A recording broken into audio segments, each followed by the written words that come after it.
Hello, good morning, good afternoon, whatever time of day it is. Welcome to today's Grain Blast. It is November the 5th, which means it's Guy Fawkes night here in you. There's nothing funny about that. The guy tried to blow up our Houses of Parliament. What are you laughing about that for? Sorry, What's I going know on? my British history. There you go. You get a bit of everything on this show.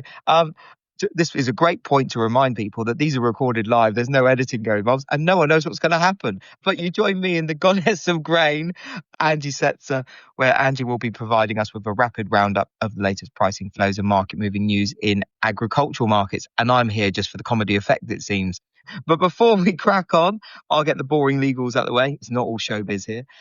Nothing discussed on this podcast is trading or investment advice. Nothing is an endorsement of anything. Do your own due diligence, etc., etc. And without further ado, assuming that she stopped giggling at my little bit of English history, how are you, my dear friend? I am super. Thanks for Thank you asking. for asking. How are you? I'm very well. I'm very well. Good. It is Wednesday. It is November 5th all day. And apparently Guy Fawkes, I'm terrible. I should Guy Fawkes. Guy Fawkes. Basically, it was a guy back Oh, in the day. He it's called the gunpowder plot, and he put a load of barrels of gunpowder under the Houses of Parliament, but his kind of ambitions were ruined, and he didn't get to blow up Houses of Parliament. But tonight, all over the country, there'll be a lot of fireworks lit up in honor or a memory. I don't, not really honor. I don't know, but okay. yeah, it's So just like we were like Slay Queen and then he didn't. So now we just kind of honor that. Is that what it was? something like that. Yeah, this not getting technical. I spend too much time on TikTok anymore. I'm just clinging to my youth, trying to be cool. It's terrible. Thank God I don't have teenagers, I guess. But happy Wednesday. Happy then. 3 minutes in, we have absolutely done nothing. Well, I would say I have learned something of value. So you guys have fun with your fireworks. I'm kind of jealous. Like fireworks when it's dark early is my jam.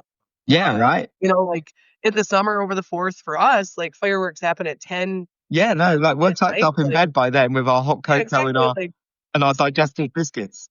not everyone does cocaine 10 p.m. Like, what are we talking about here? So, anywho, market wise, obviously, we are just like if you could picture a roller coaster and like we're riding it Yeah. currently because we just don't know what's going to happen next, but we're living on vibes. Like, I hate to steal that like whole entire sort of vibe session, like vibe, whatever, but we are genuinely at this point in time just functioning on pure sentiment and how we feel, from one day to the next. And so, market wise, we were down yesterday. There was a lot of conversation of, China has not confirmed that they even want to party with us, let alone buy our products. Yeah. And then we saw the spread widen. We talked about that yesterday a bit with Brazilian soybean basis getting weaker, meaning, Brazil's soybeans are getting cheaper while US soybean basis is continuing to firm, which means US beans are getting more expensive. And so there was a lot of talk of like, they're never going to buy US beans. This is all smoke show or smoke and mirrors. And you know what I mean? Like smoke show means something totally different. I'm not great at this, but, when it comes down to it, they're just like, oh, nothing has been confirmed. Now, we did have relatively strong closes. Wheat, especially, like wheat and wheat right now, I'm struggling because we're right at this sort of higher end of things. Like we're at the highest level we've been at since the end of July, but it did have a really strong close. Soybean, so we're down 12 at the end of the day, but they had a reasonably decent close off 9 or 9 off the low, and so we're just not there yet to where it seems in these markets. Like we've seen solid gains, like corn, not so much. All right. Like let's put things Right. into perspective here, from lows to highs. Yes, corn right now is 40 cents off. It's contract low on the December, but it's more short term or recent low. Corn's only 22 cents off from that. While wheat currently is 60 cents. We traded up 60 cents off that low. And soybeans from their most recent low, are $1.07 above that. So Right. like you've had some pretty lofty gains, but we're not really seeing this desire to push things down because we continue to hear, not only that, China and they didn't overnight, they did not commit to any sort of volume. So we still have this argument of, well, it's never going to happen.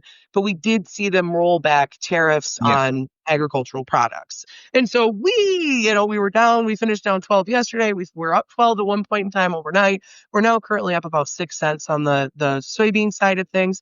We did see something, kind of interesting in deliveries transpire. Initially deliveries came in a lot higher than expected. Everyone was kind of anticipating 200 to 300 contracts would be delivered. We ended up with like 677. That was CGB, or CGB, at least Consolidated Grain and Barge, large elevator company in the US, delivered those beans. Big chunk of them kind of came out of nowhere. Like, we closed, we didn't have much in the way of registrations. We didn't think we'd get big deliveries. They registered after the close, and then kaboom, dropped it, onto the market. And that was surprising. I work with a guy that has 60 plus years on the floor. He has forgotten more about delivery economics and things than I will ever know. And he was like, yeah, I was surprised by it. He's like, until I saw that Louis Dreyfus stopped the majority of them. Fun fact, Louis Dreyfus actually just announced they're opening a crush plant or some sort of processing facility in China. They have a lot of export capacity and crushers here in the US and some of these other things. So you saw them step in and stop a big chunk of beans and keep them. Last night we had we've had a couple days worth of the 200 contracts that hadn't been stopped, kind of floating around a little bit, and some folks wondering, what are we going to see here? Last night, basically, someone stepped in and picked up the majority of the rest of them. There's like 30,000 bushels just kind of roaming of the streets of Chicago currently looking for a home. And so the reason that is interesting in the delivery market, and I just told a customer like of this in myself, is think of deliveries as like hot potato. And if someone takes it and holds it, like if you're playing hot potato and they toss it, every time you catch it, you throw it away. You don't want it. You don't want it. You don't want it. If it doesn't come back, if no one tosses it, it's because it's effing delicious and you're eating it. You know what I mean? And that's just simply because I love potatoes. But if you're seeing these other commercial entities take and stop these beans, eventually it's just a sign that, hey, we like them. The economics support us taking these, and in the end, it always ends up being soaked up somewhere eventually too. So you did see some weird spread things. Now, basically, I think everyone's out of the November. We're going to focus on the January, and we'll continue to watch what cash trade does and, what spreads are doing. Tom asked, are they replacing ADM in China? It's possible. I don't know. Like, it's hard right now. A friend of mine said it best. Like, if you try to ask anyone too much about what's going on with China grain or whatever, like you run the risk of staying, what do you say, staying several weeks at a 5-star Himalayan hotel. And so he was like, you just don't pry too awful much in that regard. But yeah, I mean, that's the other thing I want to point out. And I feel like I babble a lot of times, and I'm sorry if you're listening and you're like, well, yeah, it's because you do. But the other thing I want to point out is that you are seeing China, a lot of folks are like, well, China isn't going to use this, and China crusher margins that, and some of these other things. And we've seen meal pick up and just some weird signals in the market. And one of the things I want to point out is China has been exporting soybean products as of late, and to me, that would make for an efficient market to a certain extent, as if they were to start to export some of these products, vegetable, soybean oil, for biofuel, some meal locally, some of these other things, that would probably make sense. And their crush margins stink, but you're not seeing crush capacity utilization fall off. Last week it was like 70%, so there's something happening, and the government has made it very clear when they're putting out their plans and their stimulus packages and all these other things, like they want rural revitalization. Right. And part of that is underscoring crush, ethanol plants, and some of these other things. And so we'll just have to see. Like, short story long, actually, in this regard, what we're watching is there's an idea of China demand, and there's an idea of what China's going to take in from the US and what economics dictate and some of these other things. And then there might be reality. And maybe everyone is right. Like, China's going to snuff us or snuff us. Ooh, God, Christ. That escalated. stiff us, maybe. I don't know. I'm not great with words for what I do for a living. I'm not sure why, but they're going to, maybe they don't plan to follow through. But again, I will reiterate, 400 million bushels of soybeans that they pay an extra dollar for. to have access to, maybe the NVIDIA chips that they want, or have reduced export controls, have more control over the rare earth market, or at the very least make it to where it's like, hey, no, you don't want to build out the Australian rare earths. Like, we can still support you. Let's Right. be Yeah. friends, and so we just got to watch. And I feel like I repeat myself a lot, but that's simply where we're at. Basis wise right now, everything's kind of back and forth. In the Eastern Corn Belt, I can tell you, I don't know what the F is going on. I have been doing this for 21 years. 21 years. This is my 21st harvest. And this is the most effed up one I have ever seen. Basis continues to firm, in a big way. And like the bid ask currently, the bid offer, like what we got going on here, like what a commercial would sell versus, posted bids and stuff like that. We're talking 50 cents. Typically it's 10, 15, you know what I mean? Something like that. But like right now for me, I'm like, oh yeah, I would buy your corn for a hog feeder that I'm feeding, or that I originate for. I'd pay 25 under. The commercial came back to me. He's like, yeah, I'd sell it to you at 20 over. And so I went to another thinking that, hey, well, that guy's just out of his brain, out of his mind. And they're like, yeah, 25 over. And I was like, okay, dokie. And the same to be said to the South. Like we're talking, posted bid of 20 under, offers on, size, quantity, whatever, 45 over. Like 65 cents, unheard of. But we are continuing to see rail firm. There's still enough carry in the market that the incentive is to just take it, hold it, and see what happens. Why am I going to sell 25 under if I think I'm going to be able to sell 15 over the March in another 2 weeks or whatever, and so we'll see how that plays out. But we are continuing to hear stories of smaller than expected crops, which is hard because we're going up against, StoneX came out this week, S&P came out this week. Like you've had a slew of these sort of private estimates come out, and they've maintained these lofty levels. Now, I think it's partly because folks think that the USDA is not going to make some changes. Like Carl and I were talking about it, and he's like, are they just thinking the USDA is going to phone it in?